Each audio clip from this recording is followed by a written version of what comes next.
the oldest cemetery in Minneapolis. This is Lucien Solvet, also died, influenza, our baby. Stories from the 1918 flu pandemic remain untold.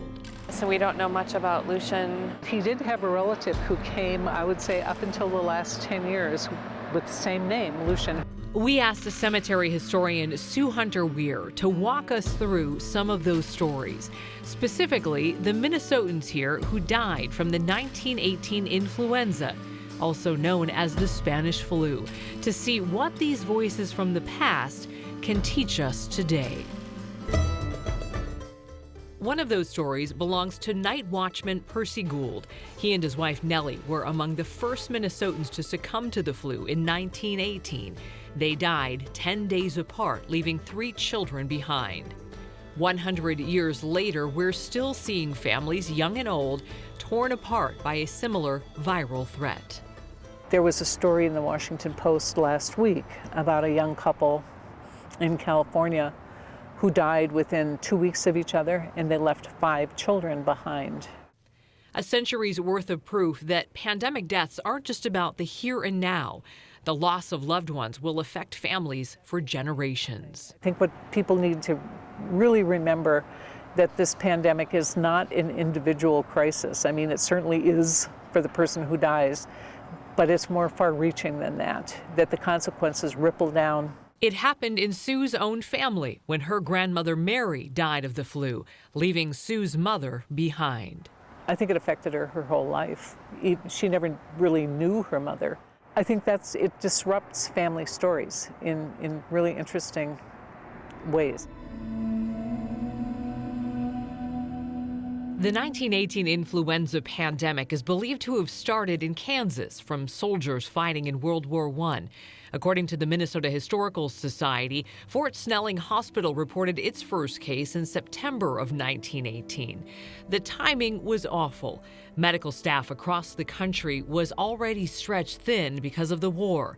Nurses were indispensable. Often the sick and frightened children were bundled up and taken to the university hospital in paddy wagons. Former Hennepin History Museum intern Hannah Dyson recently researched the story of nurse-in-training Pearl McIver.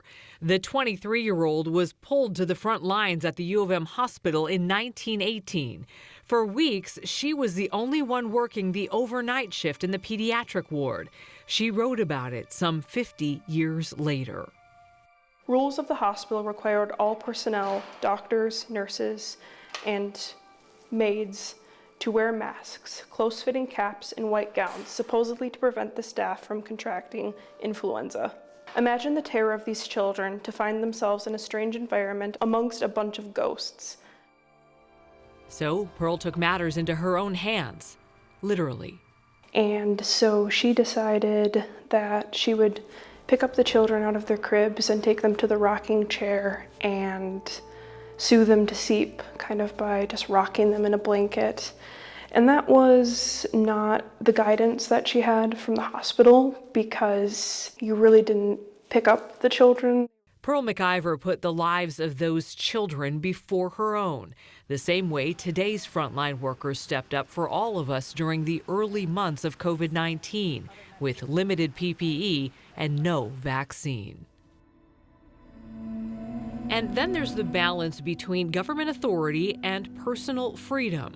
In 1918, the Minneapolis Health Commissioner, Dr. H.M. Guilford, rolled out some restrictions that would sound familiar to us today. He banned public gatherings and shut down businesses and schools. People were confused and skeptical, especially because the rules were much more lax in neighboring St. Paul. At the same time, the equivalent of a super spreader event was breaking out in Minneapolis. The dorms at the U were full of young men training to become soldiers for the war and became a breeding ground for disease. 100 years later, we see the same hesitancy toward science, medicine, and mandates, and the same tendency to gather at any cost. In our wildest dreams, no one ever imagined that there would be a politicization of something as simple as wearing a cloth mask. Something as simple as that. Rich Danila is Minnesota's deputy epidemiologist. He and his team have shaped Minnesota's public health protocols during COVID-19, things like masks, social distancing, and vaccines. And just like Dr. Guilford, they've had their share of critics. It also never dawned on us that people would, not trust science in terms of the vaccination. If you or your loved one gets cancer, you go to the doctor, of course you want the best cancer treatment, the most modern treatment cure you could. And so it boggles our mind. Politics aside, most people agree science is at the heart of stopping the spread of any pandemic. That said, it's never a perfect science. I think we have a long way to go yet before, we can even see the light at the end of the tunnel for the pandemic. The more we peel back these untold stories from our past, the more we see their relevance today. We may be separated by 100 years in modern medicine, but we are connected by our vulnerability. Amy Hockert, Fox 9.